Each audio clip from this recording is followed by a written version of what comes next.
It still hurts. It still hurts, man. Barcelona lost 2-1 against PSG 24 hours later, man. Damn, we got completely dominated, especially that second half. PSG absolutely bossed us.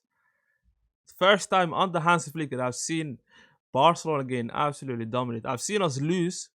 I've seen us getting cooked, but not to this extent. This was footballing lesson from Luis Enrique's boys in that second half. What a game from PSG. I mean, they love playing against Barcelona at Barcelona. Third win in a row. So fair play to them. But obviously, in this game or in this video, I will talk about 5 things we have learned from this game, man. But before I obviously start, make sure to like, subscribe, and everything. Do the good stuff. But obviously, the first thing we have learned was Hansi Flick's second half substitutions were very, very wrong, in my opinion. Very, very sketchy. Rashford getting subbed off instead of Ferran Torres, in my opinion, was horrible. Horrible. Besides Lamine Yamal, first 20 minutes, he ghosted. But Rashford was the one that actually causing some problems for PSG's backline. He was the one, he was the single outlet. Dribbling Sabernay, left, right, and center, taking on players, amazing diagonal switches, everything. This guy was doing everything, and the fact that he got subbed off for me is absolutely ridiculous, man. I know Ferran Torres scored the goal. Obviously, he could have scored twice.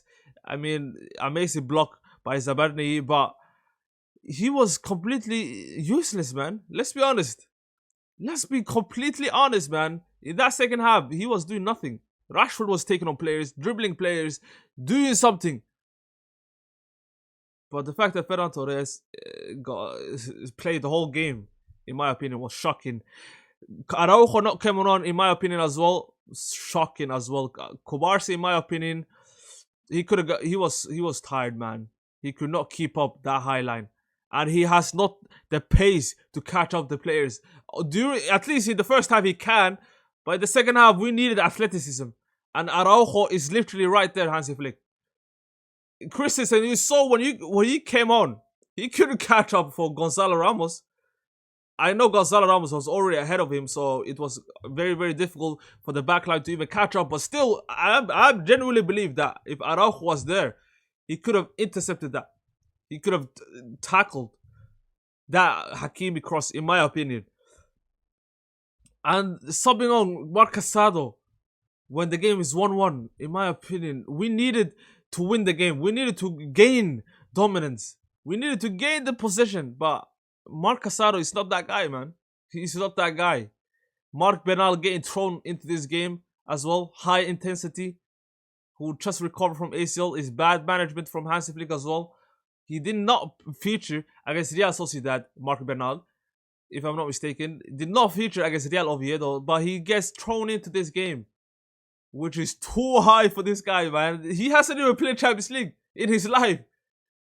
But again, I know we have injuries, but still, in my opinion, we could have just finished the game off without subbing Bernal. In my opinion. Second thing we have learned is PSG is the best team in the world. They are the best team in the world. They have athleticism, technical ability, every individual qualities. Nuno Mendes, Hakimi. Nuno Mendes, by the way, he's the best left back in the world, easily. This guy, the talent he has, man. Oh my days. This guy is the only left back that I've seen get the best of Lamine Yamal. Obviously, Lamine Yamal, that first 20 minutes was absolutely cooking Nuno Mendes, but after that, he should have got sent off, to be honest. That second yellow, even though it would have been very harsh because Lamine Yamal was very smart. He dived, to be honest, but still, that should have been second yellow in my opinion. But the guy is so good, man. He was the one that breaking Barcelona's press with one single run, carrying the ball from the back like it was nothing, running throughout the whole midfield. Ended up assisting that first goal for Seni Mayulo. Absolutely delightful left back, man. And the fact that this guy You know how good you have to be that the fact that you know he's on yellow card, but Luis Enrique said, "Nah, this is my best player. I'm not gonna sub him off. Let me play left wing, and let me put on Lucas Hernandez for the left back." He's so good that Luis Enrique was willing to risk him getting sent off. That's how good he is. Ashraf Hakim as well. Monstrous performance with that last minute assist, running throughout the whole right flank, all by himself. This is what we have to compete with. We don't have players that, besides Alejandro Balde, who he came back from injury. Gerard Martin, if you guys saw, if he ended up playing 4 or 5 minutes more, I think that guy was about to collapse because he could not keep up with Hakimi's pace, man, and intensity. Imagine Hakimi just running at you the whole game. I cannot imagine. I cannot imagine, man. And Vitinha stepped up in that second half. Man, I don't know what Luis Enrique told them in that second half, but they absolutely stepped up, man. So fair play to them, in my opinion. This was a reality check for me as well, because I genuinely thought Barcelona was about to win this game, cook them. So fair play to them, man. Third thing we have learned is Dani Olmo is washed. I don't want to say washed. I don't want to be overreactionary, but he's been absolutely horrendous this season, man. It's getting concerning, to be honest. It's getting absolutely concerning. And I made a video like last month saying what's happening to Dani Olmo, saying that, look, I'm not gonna be concerned because the season just started, but now I'm generally getting concerned. One good game in 10 games against Getafe. One good game. It's not enough for me, man. You've been signed for 60 million. Barcelona signed you for 60 million, hermano. One good game is not enough for me. And you're very playing like uncharacteristic. You're supposed to be this guy that play with composure, keep the ball, don't stress. But now you're the trigger in that midfield. You're the one that opposing team attack, press, easily getting dispossessed.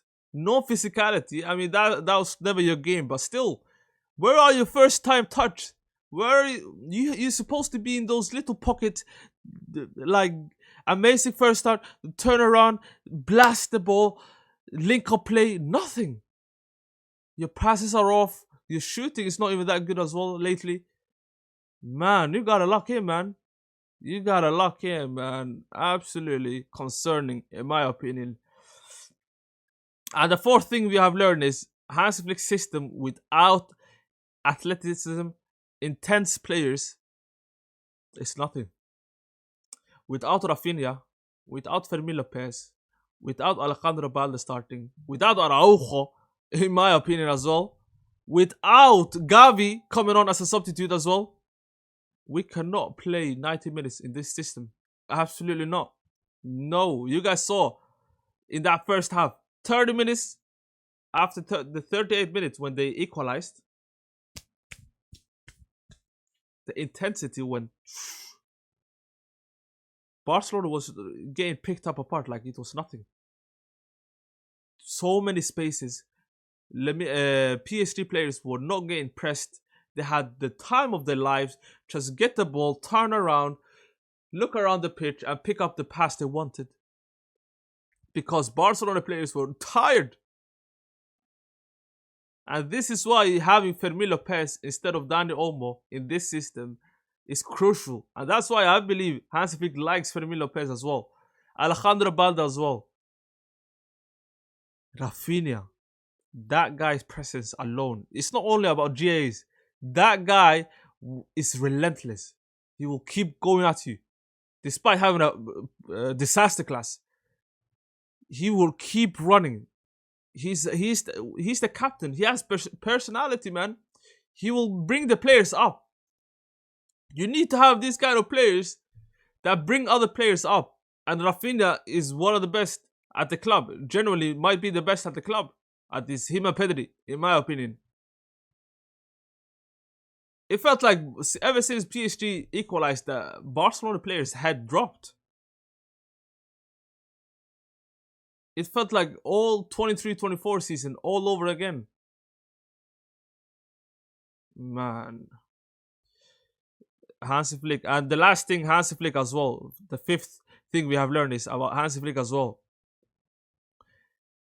You don't have to always play this high line. Sometimes you gotta look.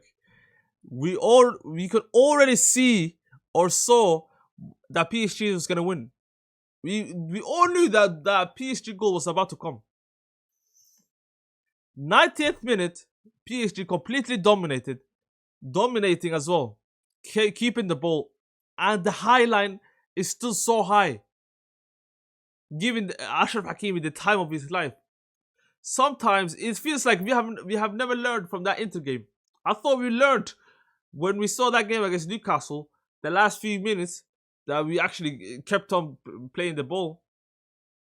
I thought, oh shit, yeah, we learned from the Inter game. But nah, we did not learn from that Inter game, man. Sometimes it's okay to just sit down, man. Just play haram ball, man. Just accept that you're not gonna win this game.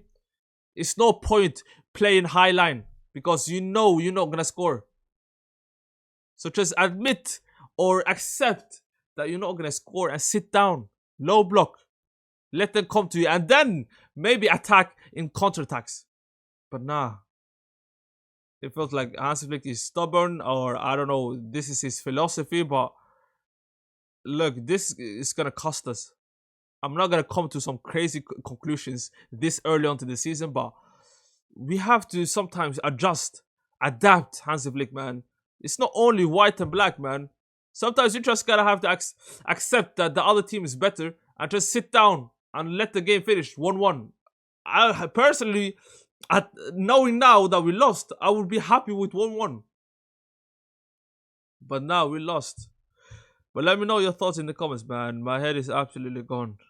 Hopefully, Barcelona steps up against Sevilla this Sunday, man. We need a statement win, man. We need to bounce back, man.